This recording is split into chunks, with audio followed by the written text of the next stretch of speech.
welcome to the Open Books Podcast, where we talk about the road less traveled to real estate success, guiding you to the top 10%. My name is Casey Tudor, and this is my co-host, Brooke Massey. And our other co-host is not feeling well, and he's not going to be here today. So that's why I have the Super Dad Cup today. Super Dad Cup. That's my mug. No, it's not. It's mine today. You're a Super Dad today? Mm-hmm. Okay, that's fine with me. Brooke, what are we going to talk about today? Some FSBOs, or for sale by owners. Okay. Because people either love them or they hate them. Right. And I think that sounds a lot like life. It's like brushing my teeth every morning. Yeah, it is. Well, and it's like spending the time to get ready. It's like, I don't want to do that. Can I not just go? Yeah. Well, I could, but then I may not smell good. So I mean, fair. I'd spend the time to wash myself and brush my teeth and Thank God I only have to do that once a month. Good thing I don't have to fix my hair every day. I have hair. I could fix it. You should put a hat on. I just wear hats. It must be nice to be a guy. Why does all women say that all the time? Because it takes you 5 minutes to get ready. Well, yeah, more like 4. And you're over here complaining about it. Well, right. You're right. I shouldn't complain. It is pretty. But still, it's a pretty thing. Sweet. Yeah. I mean, whenever I was like working out a lot, and I spent more time getting ready. But now that I have 2 kids and I'm busy, I just don't care. I just show up and hopefully my confidence overtakes my looks. Yeah, exactly. Sorry, I am in my sweatpants today. I don't want to spend all that extra time for like 5% better. Yeah. I'd rather just be okay with being okay. I mean, there is some truth to. I know some people, they're like, they dress for success and that makes them feel better and whatever else. Like, if you're that person, like, I wish I was you. But when I first started real estate, I wore a suit and tie. Really? Because that's what I thought you did. And I would not even really want to go to 7-Eleven without my suit and tie on, because I could have picked up business there. Oh my gosh, interesting. I like this. So now my I would wear my dress clothes pretty much until I was home and settled for sure in the evening. Yeah. Because I never knew if I was going to call.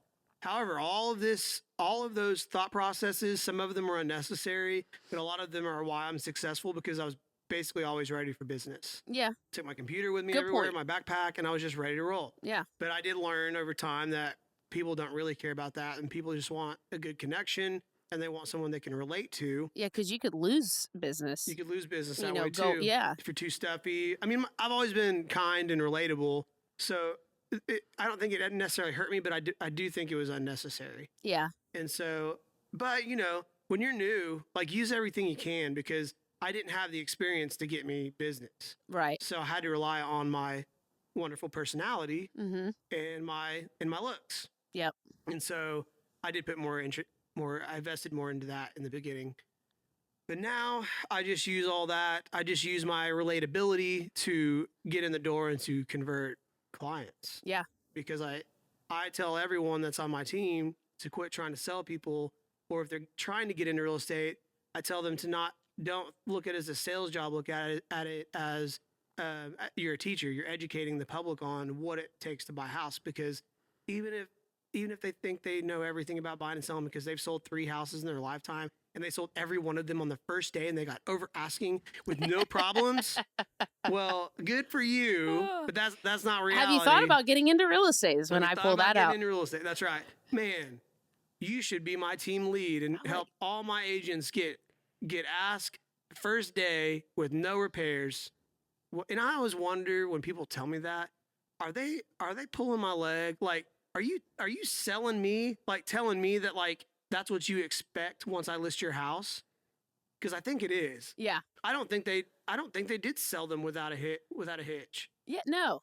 I think that they might have, but I think most likely they're lying. Oh, no, I always, if it's a for sale by owner, I always say, man, you should get into real estate. Like, because I know, and I always throw this in there, but I think my personality and my jokingness can get away with it. I'm like, because I know every single deal in real estate is like, It's a new thing. And, I've been parts of hundreds of transactions. And so, how did your 3 deals go? Like, if you did it that well, like, you really should think about getting into real estate. Yeah. And then they're like, they're happy because now they feel good because I gave them a compliment, right? Because I was like, hey, you should do what I do then. But then secretly, I'm like, no, that's hard as shit. Or they're lying because they'll say something like, oh no, I'll never do that again. It's like, oh, so it wasn't easy. Yeah. So why are you for sale by owner again? Yeah. so for sale by owners, why do we teach them to agents to do? Well, first thing is listings are king. So not many brokerages or people or other places out there teach this, because if you look at like stats or data, like however many listings there actually are out there in the real estate world compared to realtors, there's far and few and in between. So a lot of agents that know how to go out there and convert listings, they don't necessarily want to teach other agents. So that's something, as a new agent, or you're trying to build your business up, or you're trying to take your business to the next level, you need to figure out how to get listings, because not many people talk about it. I'm glad we're talking about it today, because it's so important, because we know that you don't just get one deal. You have a listing now you have a lot more time. Buyers take a lot of time. You got to drive around all over the place with them, right? I just got to go list the house, market it, expose it the right way, and make sure I answer my dang phone, and I can get a listing sold. Yep. But then I also know that buyers are going to call me, so I could probably get buyer leads off of it. The neighbor next door may call me, and they may want to sell their house because they saw I had the only listing in that neighborhood, hypothetically, and they saw that I sold it quick, and they're like, oh man, I'm moving to South Carolina, I need my house sold quick, and then they call me. Yeah. So that's why listings are king. Yep. And you're not out showing houses every single night away from your family when you could be at home. Yes. And you could have the same amount of contracts if you focus on your listings. Now, I do believe that you need to do both. Both buyers and sellers. Yeah. Whenever I was in the barbering world, or there would be these cut specialists and these color specialists. Well, these girls would go get their hair colored first. So they'd go get all these foils in the hair. They'd put all these packets in there, and then they'd go to the cut specialist, and he would cut her hair, and she would have like leopard spots in the back because she decided last minute she wanted a short haircut. Whenever he put the color in for her hair to still be long. So like there has to be this like very cohesive partnership between the cut and color specialists, which they don't always work together or talk. Yeah. And so, they'll just go cut the color you just paid $150 for. And so I did lose a client once because I was going, and now I know how to answer this question. So you people out there listening, if you ask me the question, I'm going to answer it this way. She asked me if I was a buyer specialist or a listing specialist. I was helping them buy a house, and I told them that I did both, and I explained why. Yeah. But guess who she hired? A buyer specialist. To list her house? No, to buy. Oh, okay. And so next time they ask me that and I'm helping them buy, I'm a buyer specialist. Yes. I won't touch a dirty listing. Oh, yeah. No, I mean, I do that all the time. Like, if I go to an expired listing or a for sale by owner, I use that a lot. I'm like, hey, like I actually specialize in expired listings. I train agents, different things like that. So I'm really good at seeing what went wrong so I can make sure that your home gets sold. Yeah. You have to be good at everything because you have to be able to put the pieces together. If I am listing a house, I know what the buyers are looking for because I'm good at working with buyers. And if I'm working with buyers, it's the opposite. Yeah, you know how to list a home. I put everything together. So for sale by owners. So for example, there's gonna be someone knocking on our door. So for example, okay, sorry, I got distracted. So someone knocked on they knocked on our front door. They're delivering a package. We should have already been done with the podcast, but we're not. So so the story I'm telling is I got a referral from a friend and they needed to buy a house. And so I sold them a house. A year later, they're getting divorced. Oh gosh. So I'm listing their house. Mm-hmm. They're both going to buy their own houses. So off this one person, this is how you should connect the dots with the business, and this is how you can sell 50 houses opposed to like 6 or 7. So I sold them their first house. Then I listed it, so there's 2 sales. Mm-hmm. They both bought a house. There's 2 more sales. While I listed their house when they were getting divorced, a FSBO went up down the street. And so I called her and I said, instead of just cold calling her like every other agent does, I said, hey, I have the listing down the street. She goes, oh yeah, I've seen it. And I said, okay, so why I'm calling you is because I want to come see your house in case that and I was like, and here's the biggest reason why. The feedback I'm getting is that the primary bedroom is all the bedrooms are upstairs, Mm-hmm. and no one's really digging that. Where's your primary bedroom? She goes, oh, it's downstairs. And then there's 3 upstairs. I'm like, perfect. If I can bring you somebody, would you mind working with me? And she's like, absolutely. Right? I didn't have to sell her because she knew I was already working. Yes. And it wasn't just if. It's like, there's a really good chance I'm going to pick up a buyer that doesn't like this. Yes. And now you're probably going to get the FSBO. So I said, can you meet me down there like 4:15? She said, sure. So I met her over there. We started talking. She said, I'm going to give it 2 weeks, and then I'll let you list it if I can't get it sold. So in the meantime, I had gotten my client's house under contract, which was the 4th sale in the piece. And then I pick up a buyer at the for sale by owner who I've closed the house on. So there's another one, and I sold the for sale by owner. So that's 6 deals from one initial phone call. I mean, I probably made $40,000 or $50,000 off that. That's what people don't realize. Mhm. It is, they want leads. Leads is a 1 to 3% conversion rate. For sale by owners, 80% of for sale by owners end up listing with an agent. And 50% of for sale by owners just exchanged hands. So they sold it to a family member. So really, we're only talking about the other 30%. Yeah. But either way. So, I mean, my point of this is like, and I tell this to agents all the time, you don't know who you're going to meet. So that's where it's like, yes, it's a numbers game, but then to me, it's almost not. It's just put your face in the world. They want to like get over the cold call. Just get the cold call over with. It should be a very simple, quick script to get to the appointment. Mm-hmm. Once you get to the appointment, that's where you do your magic. You're connecting with people. I'm not even talking about real estate for the most part until, at the very end. And then I may lay out a plan like you do, Casey, or whatever. I just say something to them. I just try to be helpful. Yeah. But again, you'd never know who you're going to meet. And it only takes one person. And that one person, people don't realize how valuable they are. It's not just them, it's the people they know too. Right. So if I make a connection with somebody, then I'm going to get multiple deals from it. It's happened multiple times. I've done a FSBO and I got a builder lead out of it. Mm-hmm. And now we're going to go, he has 4 listings for us to list. Okay. He actually had just a small little house, and it actually turned out where the realtor he was using all the time finally like retired from the business, whatever. And so he's kind of lost. And so he just put up one of his little flip homes for sale by owner. And then you quickly realize, oh, all these realtors are calling me. Mm-hmm. So then he just had people come by and he was interviewing people. And so I got a builder lead from that. So like I wasn't even going after builders. I was going after for sale by owners. So nice. I just try to tell people that you don't know what you don't know. You don't know who you're going to meet.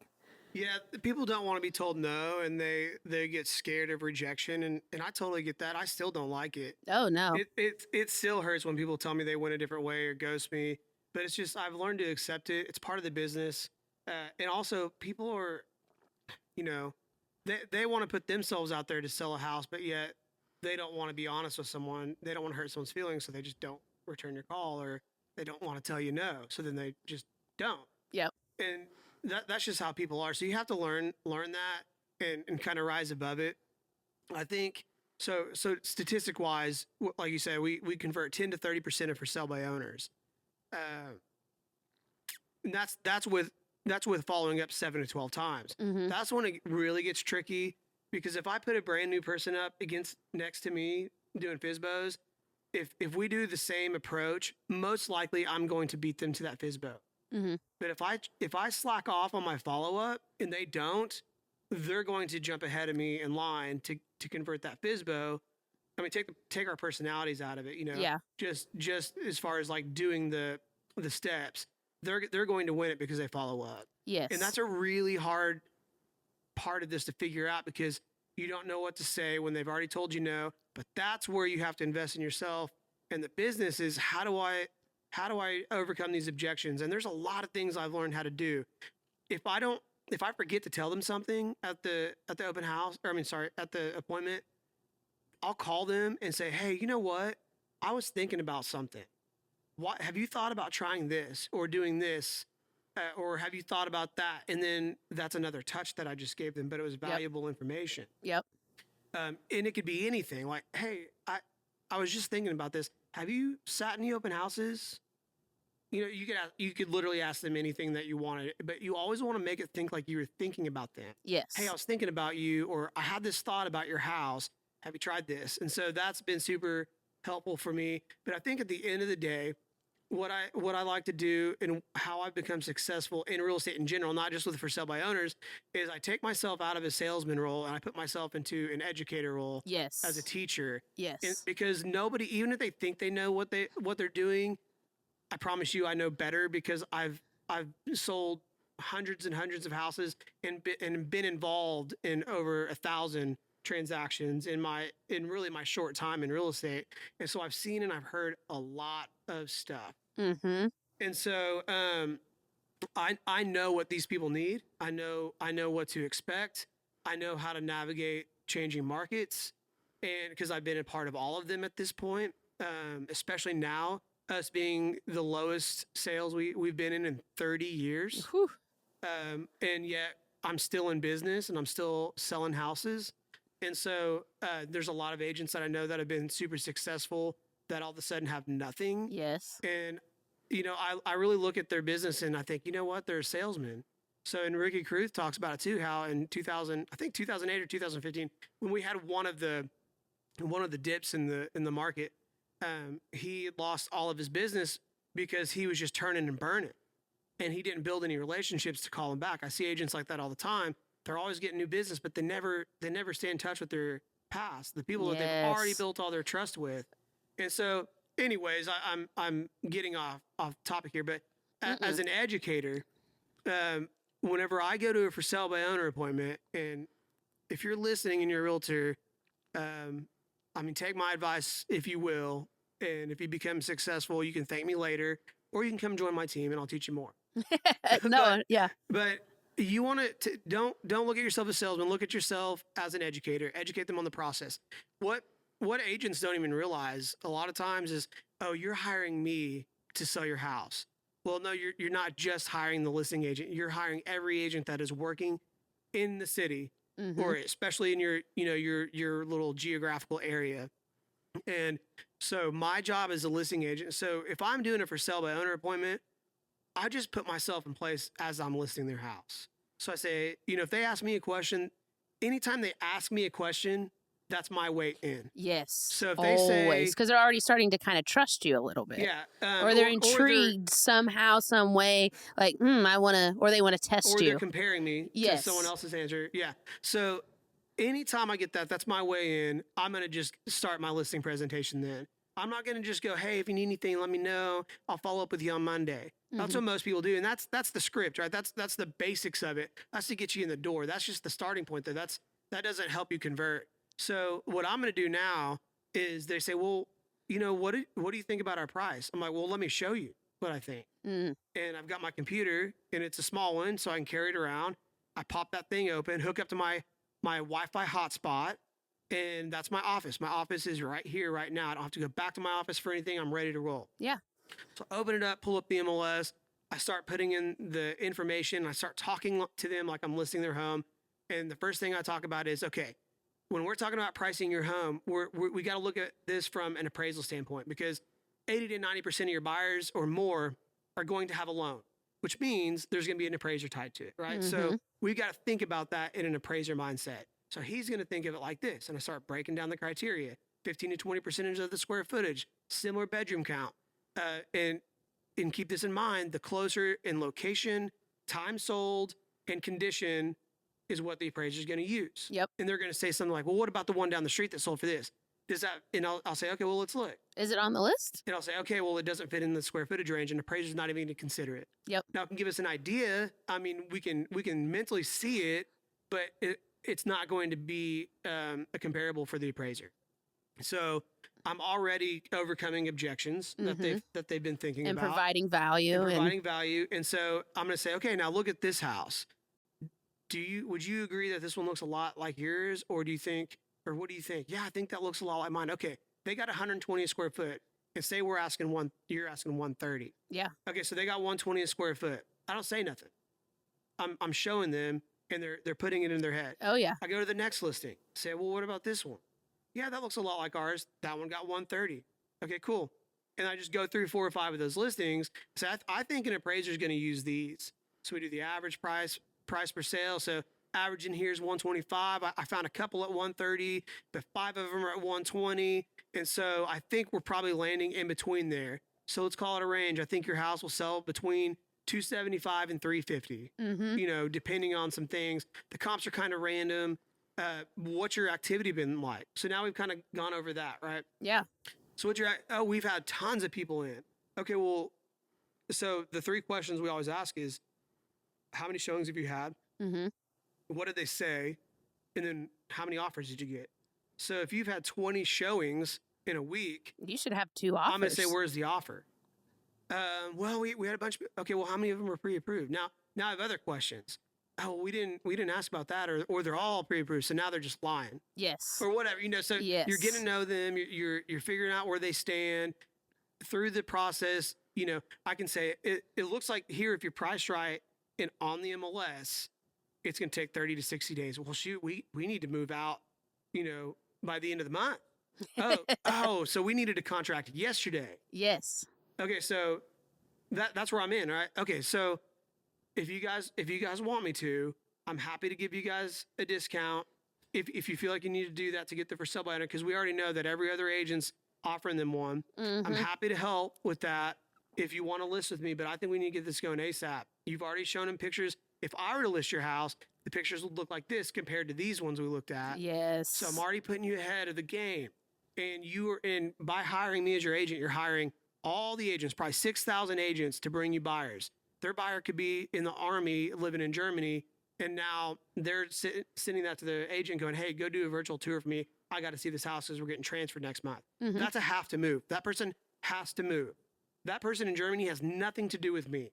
I don't know who they are. I never met them. I didn't know they were needing to move. But that other agent knows. So that other agent is going to help me sell that house. Yes. So when you hire me as your agent, you hire all of us. My job is to put you in the best light to maximize your profits and get this thing sold as quickly as the market will allow.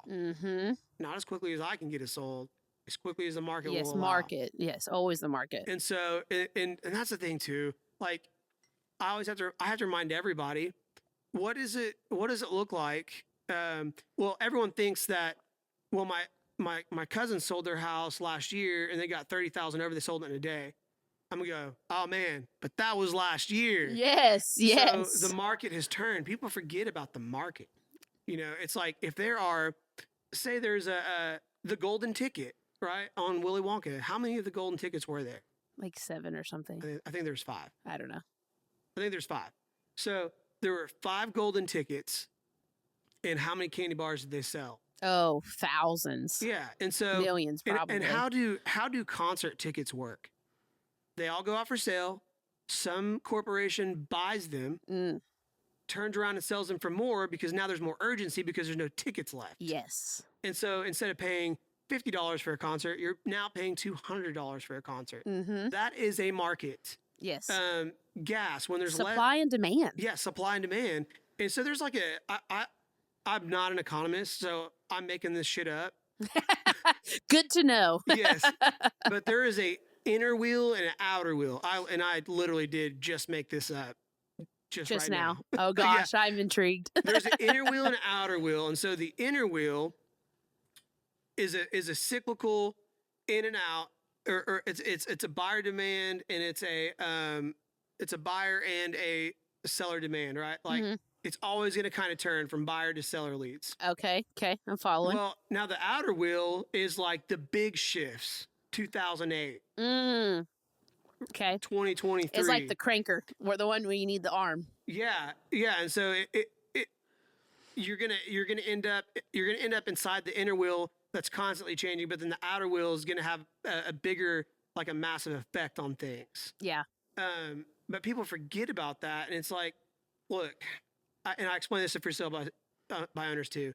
If we're in a buyer's market, what does that mean? That means that there are 10 houses for sale for every one buyer that's out there. What does that mean for you? Yeah. Well, I don't know yet. If everyone lists their house at the same time and that one buyer's ready, what are they going to do? They're going to go look at all 10, maybe twice, maybe 3 times. They're going to start saying, "Oh, I like these and I don't like these." And then all of a sudden they're going to have a couple left, and then they're going to go see them for the 3rd time or the 4th time. Yeah. And then they make a decision. Well, by that time, you're a month in, and we're trying to find the other buyer that's going to enter the market. Yeah. How do we do that? We drop the price to market. That's what happens to cars. Yes. Whenever there's less of them, we pay more for them. Mm-hmm. And so supply and demand isn't everything in life. People don't want to admit it. They don't want to admit that that's part of it, but it is. Yes. So we think we're going to buy a house and then bam, we're going to have equity and we're going to get rich off that house. No. It's not how it works. So, I always have to remind people of that too. Like, this is the kind of market we're in. I always do the 10-to-1 ratio just because it makes it easier for them to understand. What do you mean, a 10-to-1 ratio? Like there's 10 listings to one buyer. Or the other other way got around. you. What happens when there's 10 buyers in one listing? Yes. They'll literally go cut each other's throats for that thing. Oh yeah, 100%. And it doesn't matter what's wrong with it. We just came out of that market. And it's like, but I'll tell my buyer, like, there's a hole in the roof. Like, it's literally raining inside right now. They're like, I don't care. I want it 20,000 more than list price. I can fix that. Yes. But in the other market, it's like, there's a loose outlet in that kitchen, and can we get all the outlets replaced? I don't think so. Yeah, I'm gonna go ahead and need you to tear all the sheetrock out and redo all the electricity. Yes. I mean, and it's crazy, like how drastic that can be in people's behaviors. For me, the toughest market to be in, and this is stuff that I talk to all my clients and all my for sale by owners about. Like, the toughest market to be is in a market when it's transitioning. Well, because of your expectations. I'm glad you brought that up, because like right now, and tell me if you agree or not, I feel like right now is like one of the best times to go after listings, especially for sale by owners, because they came from they all sold, right? Because the demand was so high. You know what the best time was? What? Well, really the answer is any time, but fair. The best time was like probably 3, 4, 5 months ago.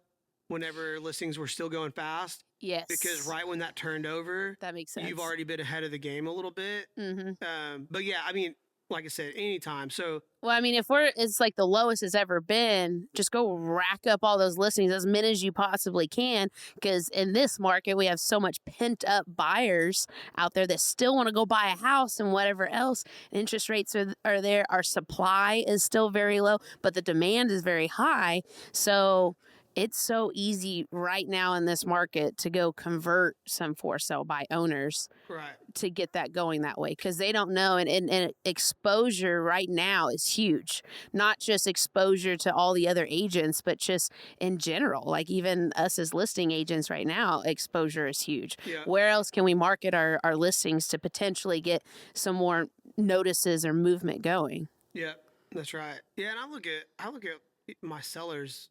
They're all for sale by owners, because there's always like a small chance they're going to call you and say, "Hey man, I was talking to my cousin about it, and I think he just wants to buy our house."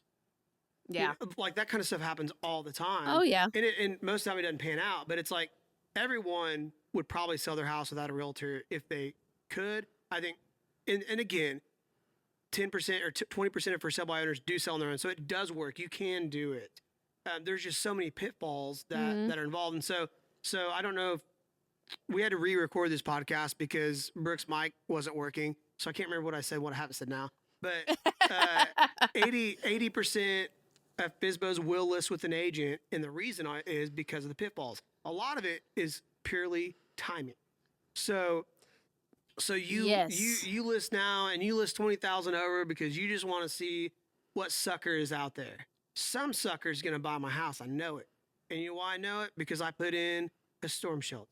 So some sucker's gonna appreciate that and give me 20 grand more than this house is worth. Oh yeah. So this, and I'm only poking fun because it is funny. It is The funny things that because people that will is say. true. That's what they say. And they hold it and they're like, no, this is true. Like, So, well, and a lot of them, you call for sale by owner and they'll literally say, hey, we're going to try this for a week or two. And if it doesn't work out, we were going to call an agent. Well, here's my listing appointment. I'm here. yeah, hello. Like, why would you go, okay, well, let me schedule it. When you're ready, call me and I'd love to get an interview. Fuck that. I'm interviewing. We're interviewing right now. Yeah, you Like, can't do that with for sale by owners. and I'm not going to sell them. Again, I'm going to educate them. And so that's whenever I'm in there talking about my whole process and how I list and what my photos are going to look like and how you hire every agent with you. And you can do, and people say this is illegal, but it's not because I have an attorney who knows how real estate contracts work. But you can do day by day listing agreements. You know, obviously you have to have some kind of finite date at the end. So it's day by day until. Yeah. And if you're another agent at another brokerage, you might want to clear that with your broker or get an attorney to review that for you. But that's how I do it. And it really takes the pressure off of that for sale by owner. Now, if they call me and say, Casey, I'm done with you, I'm going to be asking them some questions, especially if they haven't been doing what I've suggested, or if they're being unreasonable on a timeline. And so at that point, you just don't respond. I'm just kidding. Yeah. Well, so a lot of people don't, and a lot of people say, okay, fine, I'll release it. Yeah. I'll say something like, hey, please do me a favor. I've done this a lot of times, and just give me one more week, and let me see what I can do. Let me see what I can conjure up. And a lot of times I'll sell it. Yeah. And I said, let me drop the price 5 or 10,000 more. Give me one more week, and you can sell it and list it for whatever you want with someone else. Yeah. And I got another week. All right. So it's like, because a lot of times it's hard for people to say no. Oh yeah. And so I'm going to use that to my advantage, you know, nicely. Yeah. Because they really don't want to have to go hire a new realtor. They want to sell. Yes. Yes. So, well, let's just kind of talk about too, like the mindset and like a little bit of timeline so people understand. Because like you're really good. You've done FSBOs, so like you can pretty much go to a FSBO and for the most part convert them. But if someone's new at doing for sale by owners, like I don't think they need to necessarily stress themselves out about doing all of that on the appointment. Just go and relate to people. Like it should be you have a good script. If you aren't comfortable with the script, then script practice until you're good enough. Get on the phone. The phone call should be very quick. It should be you hear the same amount of objections over and over again. There's like 5 or 6 that you always see. The pictures are always online. Don't come unless you have an actual buyer, like whatever. Once you learn how to overcome those objections on the phone call, you get the appointment. The phone call should be quick. Then you go to the appointment. And then, like I said, if you're newer to for sale by owners, just relate to people. Yeah. Because how you make people feel, that's where you start converting. Yeah. And so if I'm connecting with them and they have an OU clock on the wall, right? I'm talking about the freaking football game if it's during football season. Hey, whatever, just to get them talking and making them feel a type of way. Though. That's the hard thing. It's like, and that's that. So if you're not good at for sale by owners and you're not where you want to be, go do more of them because if anything, you're going to get better at small talk. Yes. And I'm an introverted extrovert, so there are times that I love being around people, and then there are times that I absolutely just want to crawl in my hole and never come out. Yep. And so, but whenever I don't feel like it, that's when I just need to go, okay, here's the process, just relate to them. But it's got to be natural. Yeah. I've been on appointments with other agents and they're like over the top with the relating. It's like, okay. Too much. You need to chill. You also need to listen. And so, because listening is a huge skill not many people are good at. They just want to talk, or they get nervous and they talk. And it's like, stop and listen. Ask good questions and just listen. Because then you may come up with some other questions that you may ask And if you ask a right question, people love that because then they feel like you care and that you're listening, because you are, and then they like to talk. So let that happen. But just do at least that at the appointment at the very beginning, right? If you walk into someone's house and go in their garage and they've got a classic car or a razor or something, and you're into that kind of thing, it's like you immediately have a bond with that person. And because usually when you're really interested in something, you know a lot about it. So if you go into that car, you're like, dude, does that Mustang have a 350 in it, or is it the 352 or what? Whatever. It's like, oh no, man, I modded that thing out. I'm like, oh my God, Tell me more. Did you do that yourself, or do you have it? Do you have it done somewhere? Yeah. And then all of a sudden now you're talking a language that you guys only know. Yes. And no other realtor connected with them that way. So you really important. But then you also you don't want to fall into the friend zone. That's what I was going to say. And I have a friend, he's married now. Love the guy. I hope he hears this episode. But he fell in the friend zone with every other girl he ever met. Because he would be like, oh my God. But then he would never essentially make a move. Yes. So if you're at an appointment, relate to them, but you still have to make sure, one, ask for the business, and it can be one sentence, very easy, and that's it. And then ask to follow up, because fortunes in the follow up with anything, not just for sale by owners. I think more so with for sale by owners probably than any other thing in real estate. It is the follow-up. Yeah. And that's where you guys are going to actually convert the for sale by owners. And so many people don't get that. And then they have great appointments. Or they'll follow up, 2 or 3 times. Most people don't even make it to the second follow-up. They did one follow-up and they're already discouraged because they made the initial phone call to get the appointment. They got the appointment and the appointment went well. They did one follow-up and they still didn't get the listing. So they just stop. You have to keep going through that, and every single time follow up every single Monday, showing your value, and they're eventually going to list with you. You know what drives me nuts? You know what really chaps my ass, Brooke? You can't say that. I'm just kidding. What? Oh, yes, this is not a child podcast. No child is going to listen to a podcast about for sale by owners. I mean, they might. No, they won't. If so, that 3-year-old is coming on my team. Not unless there's some kind of real estate prodigy.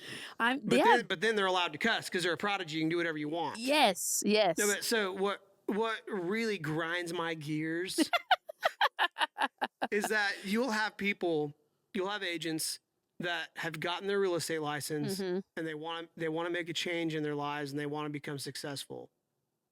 And they don't know what to say on the appointments. They don't know how many directional signs to put out at the open house. They don't know how many times to follow up or what to say on the follow-up. They don't know what to tell their friends and family to get them to use them. And where are these people that don't know these things? Like right now, where are they? Oh, at home, not doing anything. Doing what? Worrying about all of those things and figuring it all out and figuring how to get marketing and... Yeah. No one likes to be told that you need to be in the office. I didn't really like to go to that brokerage because they're always trying to get me in the office. Well, why do you think that is? Because it's a job. Because they got stuff they're trying to teach you. Yep. And you have to be willing to. I know I became successful because I was at the office. Oh, yes. So if I wasn't at my other job, I was at the real estate office, and I was listening to people talk. And I would ask random questions that I had thought about and got them answered. Or I'd hear people talk about a scenario and boom, oh my God, that was gold. I just picked up gold. That I really, whenever I was really trying to quit my full-time job and go full-time real estate, every moment that I could be at the office, I made it a thing. And then because I knew I wanted it, and I knew that there was positivity, like-mindedness, and I knew I was going to learn something. Even if I wasn't going up there to make a phone call, I was just being involved in the environment because I knew that was going to make me better. Yeah. And by investing in yourself, the FSBOs are going to go, you know what? That guy knows his shit. Yes. I don't know what it is about him, but I like him. Yep. And it's everything that I have put together and learned how to do over time. Yep. And I wasn't good at it. And everyone's like, oh, well, you're just gifted at talking to people, or you're just this or that. No, I actually used to run my mouth to people when I was younger, and I was an idiot. I have not always... You little shithead. Yeah, I have not always been as put together as I am now. Yeah. With running into the public or trying to convert them into buyers and sellers. Well, and this is probably the biggest lesson that I'm about to say for this whole episode. You cannot say the right thing to the wrong person. Yeah. So, I mean, you guys just heard Casey and his elaborate appointment when he goes on for sale by owners, but that doesn't mean he's going to get every single deal. And I don't get a chance to do that at every for sale by owner either. Right. But I'm waiting for my opportunity. Absolutely. And as soon as I'm given that chance, I'm going in for it. And I think that's where a lot of people go wrong too. They don't want to be too pushy, and it's like, you know what? And I also think about this. It's like, and this is a hard one because, you know, if you have a family, or if you don't have a family, it makes it hard. So for me, I'm thinking like, okay, do I give up on this business and not provide for my family, or do I push through? Push through. So that's what I'm thinking about. There's the 5 points of successful people, and I do think this helps agents. Now, I also know some very young realtors that sell way more than I do, and their first 2 or 3 years in, they're just slaying it. Yes. And they've got no responsibilities. And I'm like, man, that's one motivated dude. Yeah. You know, he's got goals, right? He's got a why. He's got a vision. It's easier, I think, in some regards, to have a vision when you're, I'm going to try to remember them all. When you're married. Okay. When you're over 25. When you own a home. You have a full-time job already. Ah, shoot. What's the last Was thing? a baby? Did you say children? Children. Okay. Yeah, thank you. So I have all 5 of those things. So it's like it's your why almost essentially. Yeah, I had a full-time job when I got it. Now, I didn't have a kid, so I was actually missing the one. But I had the other 4, and that's what helped me get to where I am. So, you know, when you're over 25, the clock is ticking. You realize no one's giving you anything. Oh, yeah, because they tell you like 30 you're old. Yeah. I remember thinking that, and I was like, well, but then I'm like, and you are, I have a lot more life to live. Well, you are as in a sense from possibilities of becoming rich, because those things take time, and it's just like a 401k.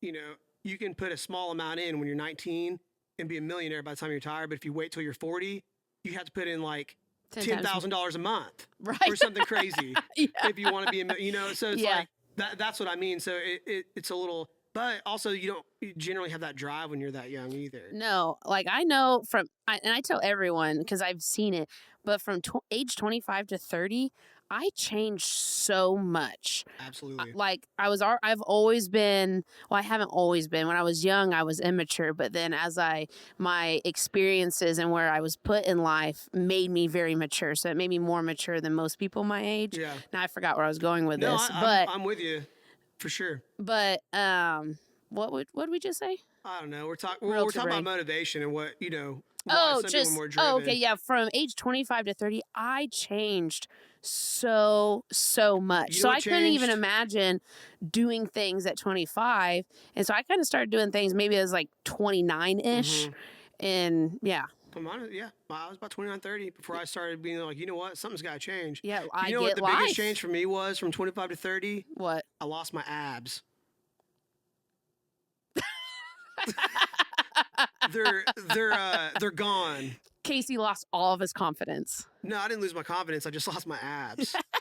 Now, maybe when I have my shirt off at the pool, I'm a little less confident than I used to be. Fair. That's okay. I don't need them. We need to work on that. I didn't use them for anything. Other than getting chicks. Yeah, exactly. But I already got one. There you go. And she don't care. Now she like that flab. She says she doesn't care, but I think if I walked home today with a 6-pack, I think she would be cracking one of those cans open, if you know what I mean. Oh God. Oh man. Too good. Too much fun. Way off topic. Good clean fun. No, okay, so FSBOs. Yes. Let's make sure that we've gotten all of the points across. So there's a phone call to be made. Yes. In my opinion, if you had the story I told at the beginning with the if you have it for sale by owner that's close to where you live, you have more value because you live there. If it's in a neighborhood where you're listing or helping buyers already, there's more value there. Now, you don't necessarily have to have a script either. Right, and you don't have to have those things, but it helps. But the busier you are in real estate, the more connections you're making, the easier those things are. You're connecting the dots. Oh yeah, because you're just like, you're on the fly. You're thinking. You're at your listing to what the story you said, and then all of a sudden, oh, there's a for sale by owner, and you already knew because you're good at listing that all the bedrooms are upstairs, and so you saw an opportunity. Yeah, and so you just, I was only half a minute away from it. Exactly. So I wasn't at the office making an appointment to go at 6:30 at night. I was already there. So might as well all just those go things, real quick. all those things are helpful. You put all these things together, and you become more efficient.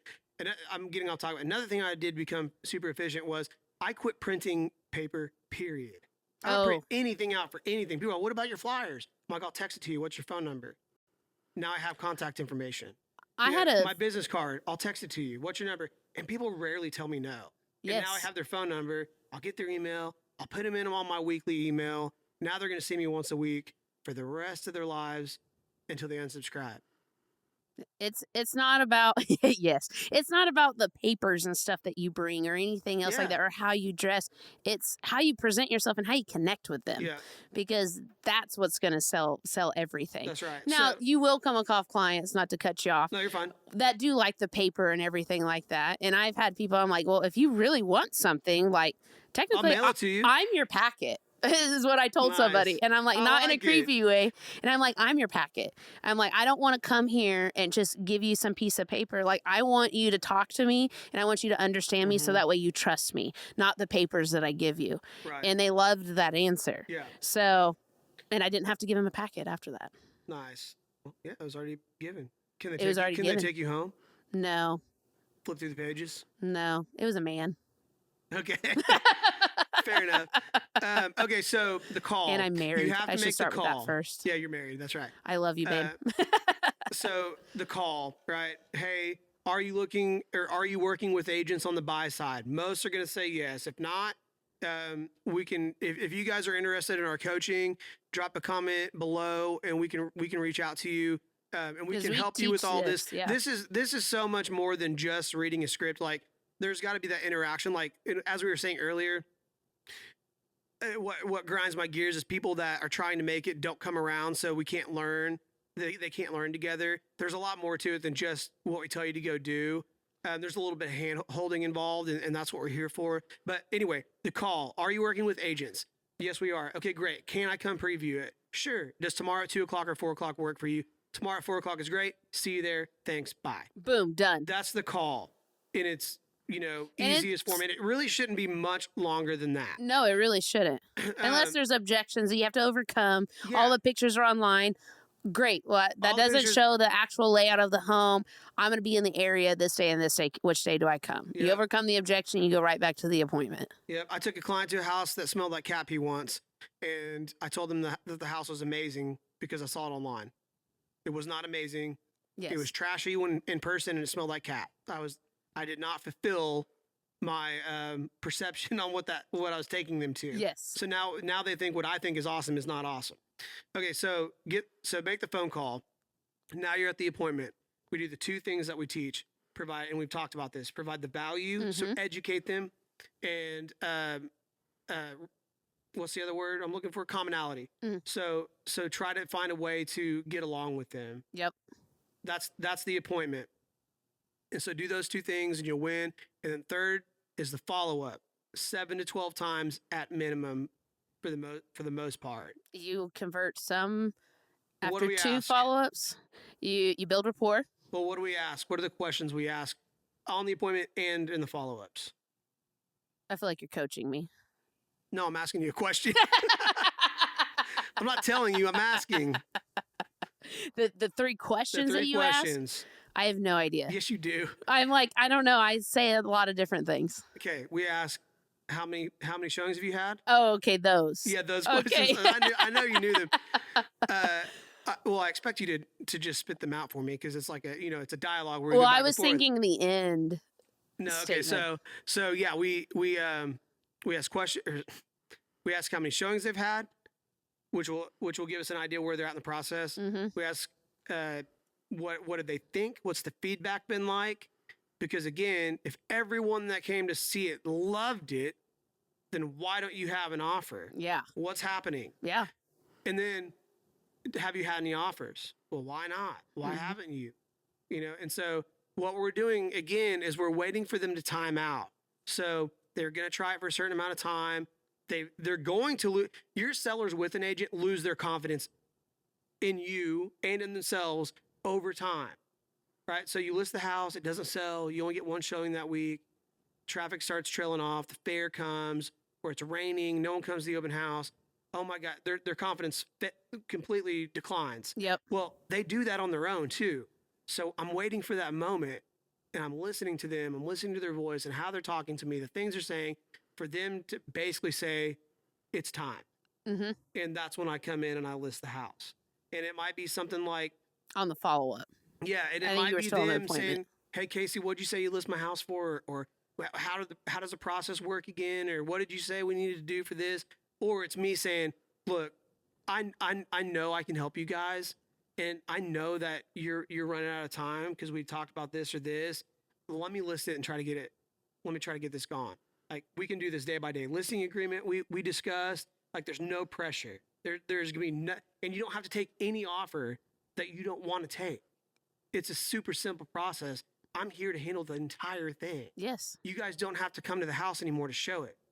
My cousin did that. He tried to sell, and you went on that, or you were going to go on that for sale by owner. Yeah, and then they said they knew you, and I was like, well, what the heck? I'm not going on that appointment. So I called Casey. I was like, hey, your cousin's trying to sell for sell by owner. Yeah, and so he works on 23rd, and they lived off of Midwest Boulevard in like Waterloo, north of Arcadia. Which, if you're in Maine and you're listening to this, it's really far away.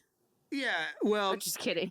Well, drive time, yeah. Especially if you were working a full-time job and have to drive 30 minutes to go back home and 30 minutes back. Right. I mean, that's already like at least an hour and a half. Yeah, so he's showing this house multiple times a day. And so I let other realtors wear him down so I can list his house. Yep. Now, there could have been a chance that he really likes some other agent. I did think about taking Jennifer and I and trying to get your cousin without you. Yeah, it wouldn't have happened. Next time, challenge accepted. Challenge accepted. With my cousin, it wouldn't have happened because you told him you told him about the game of FSBOs. Well, and this isn't the first time we've done this.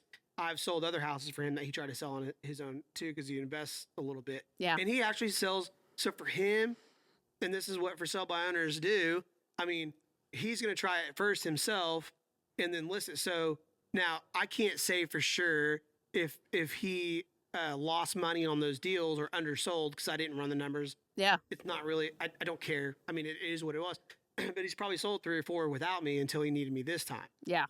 So it's like, whatever. Yeah. Call me when you need me. Yeah. That's fine too. So, and I like it because I don't have to follow up with him all the time. And I will help him. I will help answer questions for him and other deals that he has going on. I mean, it's easy enough to answer a couple questions for him to get that listing later. But yeah, so the follow up is where the fortune is. And again, you guys need coaching. If you don't have a mentor, you really need one. We do offer those services. Just inquire about them. We can help you out. And the biggest thing is if you don't want coaching and you have a real estate office already and you're paying, everyone pays something to work somewhere. Yes. Get something out of it. Yes. Go to the office and learn from other people. Like if I want to learn the game of basketball if I want to learn the game of basketball, I don't hang out with football players. Right. If I want to learn how to play the guitar, I don't play with trombone players. Right. I hang out with guitar players. Right. Because they'll show me the little tricks that I need to know to be good. Yes, and it's usually those little tricks that most people just need. Yeah, and so you can't learn a damn thing from the internet or on your couch. And I as a musician, I can relate this because in the real estate world, I've never learned anything online. Oh, like I don't Google market stuff. I don't Google how to sell. I have a coach and a mentor in multiples over the years that I've relied on to teach me, and I've watched what they've done and I've done it. Yeah, and ask them questions and, hey, I came across this and I couldn't overcome it, or I felt awkward. How do you handle it? Or how do you think I should have handled it? Yeah, and then I also learned from my team members because they'll do something. I'm like, wow, that's pretty smart or creative. Like, thank you. You Yes. know? And so it's just, you have to be around the like-minded people. And if you're tired of selling really cheap properties, probably time to get some better friends. Right? Like, fair. So I know this dude from San Diego, and we kind of have these high-level business conversations. And he's like, he lives in my neighborhood, and he's just like, man, it really sucks here because you have to really go find people who are wanting to go get it. In San Diego, you could go to a coffee shop and have a high-level conversation with someone making millions of dollars. Yeah. And they're like, hey, man, this is how I did it. And there's these young guys, 20, 21, 22, making millions of dollars, wholesaling, investing, creating tech companies, whatever. They're just out there creating and sharing and collaborating. Yeah. And, I never really thought about that here. I'm like, you know what? You're right. Like, it's so hard to find collaborative partners. Yeah. In real estate in Oklahoma, because everyone wants to do everything on their own and they want to work from home and do it a different way and whatever else, which isn't necessarily always a bad thing. But I know if you need your tribe, you need your people around you, like we just said.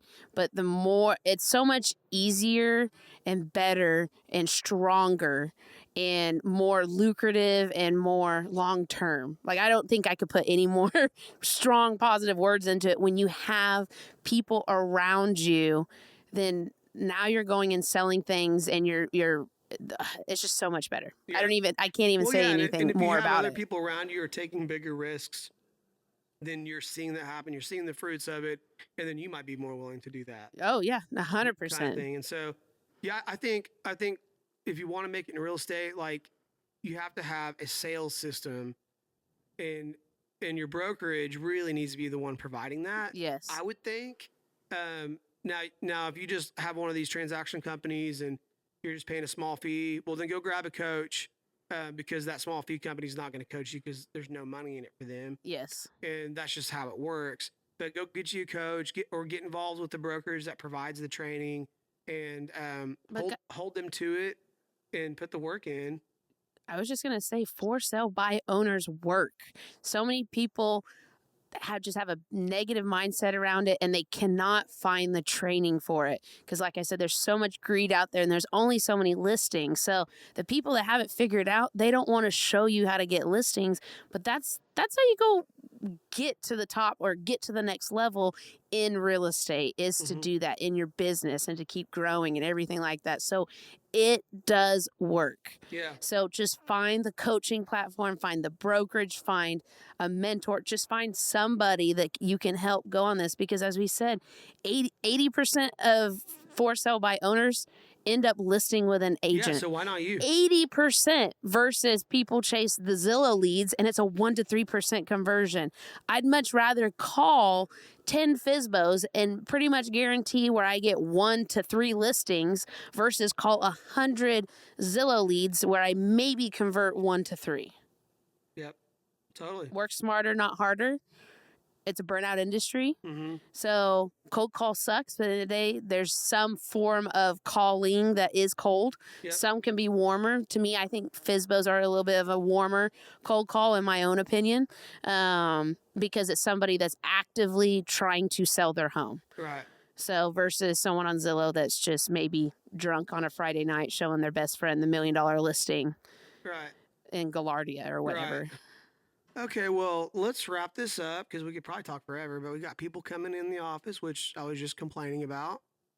We're going to teach someone how to convert one today. Yep, today we're working with our team and coaching and helping out, and probably going to go on a couple FSBOs for sale by owners. Ooh, I have a $1 million expired that is now a for sale by owner today.